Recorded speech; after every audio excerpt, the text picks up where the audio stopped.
going on, everybody? Welcome back to Jeremy's Point of View. Here in this episode, I wanted to do a brief discussion on my thoughts, feelings, and overall where I rated the new show, Lucky Hank, on AMC, starring Bob Odenkirk.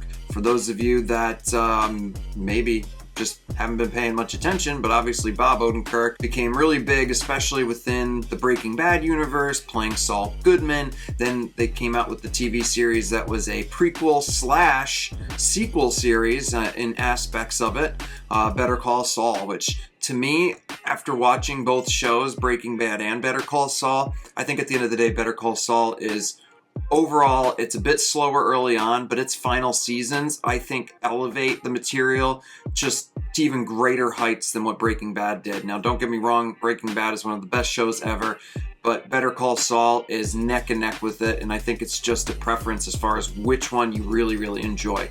So I'm a huge Bob Odenkirk fan. His movie, Nobody, I thought was fantastic. It was a more grounded, I know it got comparisons to John Wick, but I felt like it was a much more grounded version of John Wick-esque, but what I loved about Nobody was the character Odenkirk played could get hurt. Like, he wasn't just this like superhero who took knife wounds and kept going. Like, John Wick is almost at a superhero-like level, and don't get me wrong, huge John Wick fan.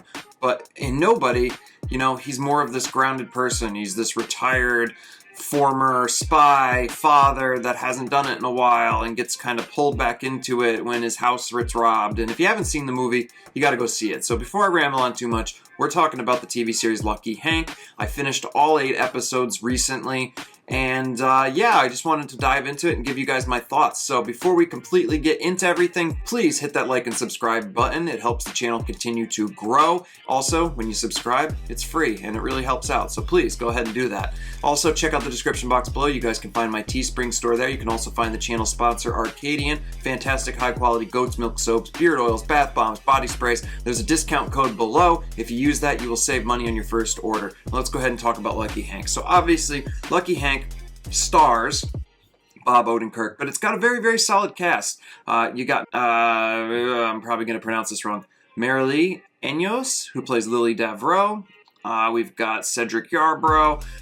The one character that I really enjoyed in this was Bob Odenkirk's friend. So Bob Odenkirk plays William Henry Devereaux, and his friend is named Tony, and he's played by Diedrich Bader. Now, for those of you that grew up watching, say, I'm trying to remember here the show that I remember him from, The Drew Carey Show. If any of you guys remember The Drew Carey Show, that is where I knew Diedrich Bader from. Now, he's been in other things since then, but for me, that always stands out in my childhood. So to see him here in Lucky Hank, I enjoyed having him in this. He was a highlight for me. The episodes that he was in, I felt like were funnier. His delivery, his dry humor, just everything about the way he played the character, especially his delivery, made jokes come off a lot better. And what's interesting about the show Lucky Hank is it's not this stereotypical, yes, it has comedy aspects, but it's almost got this dark, dry humor that's kind of within, where if you're not really paying attention, a lot of stuff can go right over your head. The humor is very subtly written into the script. And obviously Bob Odenkirk is phenomenal as Lucky Hank, you know, playing this troubled character, this man that's kind of going through a bit of a midlife crisis, so to speak, but he more so is just struggling with the why he even gets up every day to do everything that he does. And this show touches on a lot of really good things.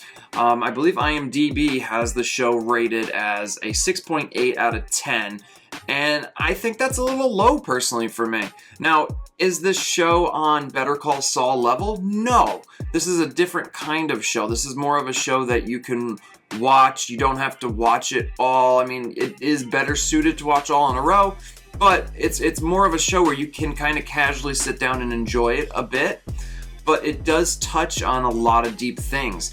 There's a touch on mental illness. There's touches on, you know, the relationships within a workplace. There's a lot of stuff with family, with marriage, with the struggles of marriage and somebody within the marriage, you know, no longer wanting the same thing as their partner, which is something that is pretty big when it comes to the end of the series. And I'm not going to give away any spoilers on that, but it really does touch on a lot of real life scenarios and a lot of things that people go through. You know, there's father abandonment. That is a big issue that is touched on throughout the entire season. And, you know, by the end of it, I won't say you get a ton of answers, but you do get to see into the mindset of Bob Odenkirk's father's character. And you also find out that, spoiler alert here, his father is now struggling with basically Alzheimer's, dementia, something of that sort. His mind is going. And it's a tough scene towards the end of the show where Bob Odenkirk, you know, finally gets a chance to confront his father after all these years of abandonment and realizes that he's never really going to truly get the answers out of him now that his mind is completely gone. So that'll be my only spoiler. I won't go into anything else, but there's a lot of great themes, a lot of stuff that the series touches on that I really enjoyed. There's a lot of dark humor, and the show's not going to be for everybody. It's not going to be for everybody. It's not action-packed. There's not, you know, it's very story-driven. It's a drama show.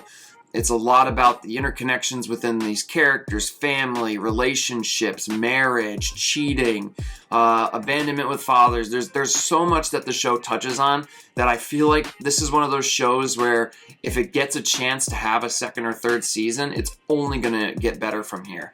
I felt like there were some points in season 1 where the pacing is a little off. There's some episodes that are a little slower. There's some that things feel like maybe they're sped up a little too quickly at the same time. So I really do feel like the writers, everybody that's behind this project, they're still finding their footing on exactly, you know, where the show is going to continue to go. The way the first season ended really left things open for season 2. It left a lot of unanswered questions while also answering some questions, but it did leave us open to a very interesting idea and premise for season 2.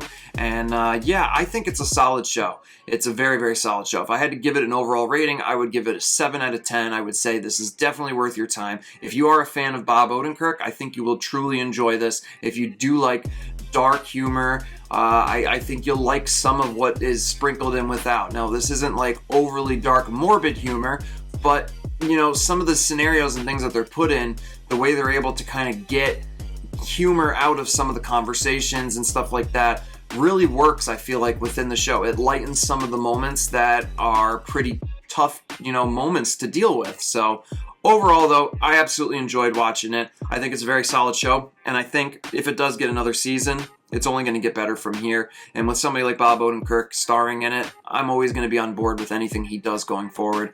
After watching and enjoying him as Saul Goodman, you know, and loving him in Nobody, I'm a huge fan of his. I really like the cast of this show. There's a lot of really, really good supporting cast, especially Diedrich Bader. And yeah, I'm excited to see if AMC brings this show back for a second season. I'm really, really hoping they do. So you guys, let me know in the comment section below. Have you seen Lucky Hank? What did you think of the show? And yeah, Better Call Saul, Breaking Bad. Which one's your favorite? I want to know in the comment section below. So let me know, and I will catch you guys on the next episode of Jeremy's Point of View. Until next time, peace.